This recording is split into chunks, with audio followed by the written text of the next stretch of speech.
You know, I have talked to a number of the mayors in this community, Joe Curtatone of Somerville. I've spoken with Tom Ambrosino, the mayor of Revere. I've spoken with the city manager, Jay Ash of Chelsea. I can't get a meeting with Carlo Di Maria, the mayor of Everett, despite my best efforts to do so. But all of them complain about revenue, that they are tight, that they are running out of money, that they are being forced to go back to municipal employees like teachers and firemen and policemen who do great work in all of those communities. And we've had to go back to them and ask them to take cuts in their health care. This while we're giving $6.5 million in bonus money to executives at too big to fail banks. I'm not going to do that. As a state senator, I will work tirelessly to make sure that we can make good on the commitments that we make to our public employees, so we don't have to ask them to dig in their heels and create an open negotiation with them to make sure that they get the health care and the compensation that they deserve for the fine work that they do. That's number one.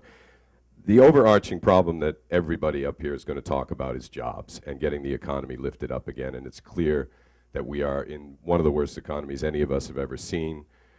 The first step in doing that is getting banks to lend.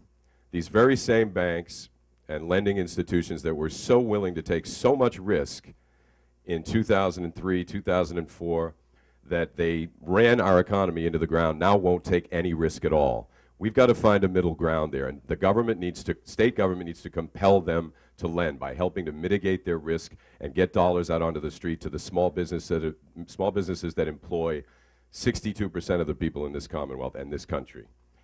I think that's it. Okay. Sorry. There's a second part to the question. Yeah. What is the most important issue facing the Massachusetts Senate during the remainder of the term for which you are presently seeking election? I just want to say for the other question that small businesses, and I am a small business owner, we don't need more tax credits. We need money. So just want to put that out there. The most important issue facing the Massachusetts Senate, in my opinion, is how it does business. There's just so many examples. I talked about last week this attempt to put the no driver's licenses for undocumented workers attached to the same bill, outlawing text messaging on your phone, two pieces of legislation that have nothing to do with each other, and yet we combine them to make sure that we create another setback for undocumented workers who need to come out of the shadows, document themselves, be able to go to work, reduce our risk if they get into accidents and so on.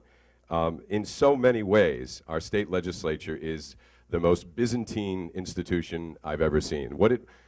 I know a lot of people here have seen the Schoolhouse Rock on how a bill becomes a law. I invite you to see how a bill actually becomes a law in the Massachusetts legislature. It's a disgrace. It takes forever, and we've got a lot of pressing legislation like Corey reform and in-state tuition and on and on and on. And the body just does not move. And that is the biggest problem in the state legislature right now, in my opinion, is getting people off their butts, getting stuff out onto the floor for a vote, and solving the mountain of problems that we have in this state. We need swift action. People are hurting. I don't understand why they don't get that.